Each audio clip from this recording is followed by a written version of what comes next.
নং ভেলুমিয়া ইউনিয়ন পল্লী চিকিৎসক সমিতির উদ্যোগে ডাক্তার মোহাম্মদ হেলাল উদ্দিনের অক্লান্ত পরিশ্রম ও তার সর্বোচ্চ চেষ্টা সকলের সহযোগিতার মাধ্যমে দোয়া ও ইফতার মাহফিল অনুষ্ঠিত হয়। 22শে মার্চ রোজ শনিবার দুপুর 2টায় কোঅপারেটিভ মাধ্যমিক বিদ্যালয়ে সাংগঠনিক সম্পাদক মোহাম্মদ রিয়াজ উদ্দিনের সঞ্চালনায় পবিত্র কুরআনুল কারীম তেলাওয়াতের মাধ্যমে প্রোগ্রামটি শুরু করেন।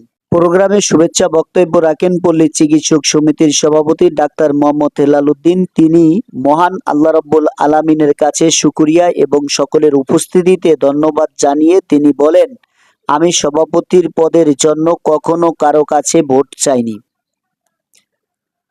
আমার নিজের ভোটও আমাকে দিতে পারিনি।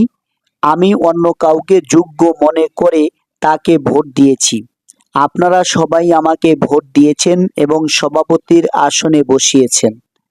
আমি যতদিন দায়িত্বে আছি এবং থাকব, চেষ্টা করব আপনাদের সবার সাথে ভালো ব্যবহার করে যেন আমার দায়িত্ব কর্তব্য সঠিকভাবে পালন করতে পারি। আপনাদের সকলের সহযোগিতা ও দোয়া কামনা করছি।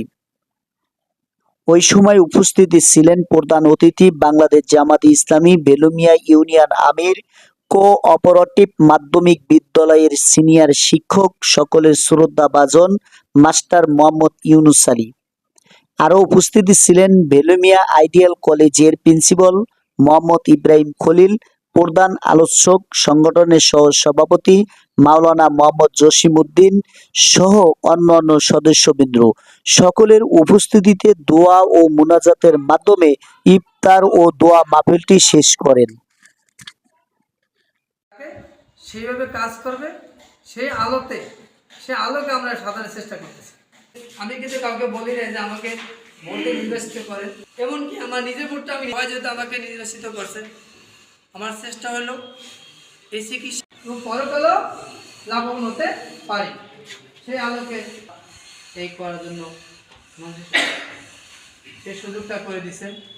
এই জন্য আল্লাহর কাছে শুকরিয়া। রমজান মাস, এই মাসে কোরআন নাযিল করা হয়েছে, এটা মানুষের জন্য পরিপূর্ণ হেদায়েত পানিয়া নাযিল হয়েছিল।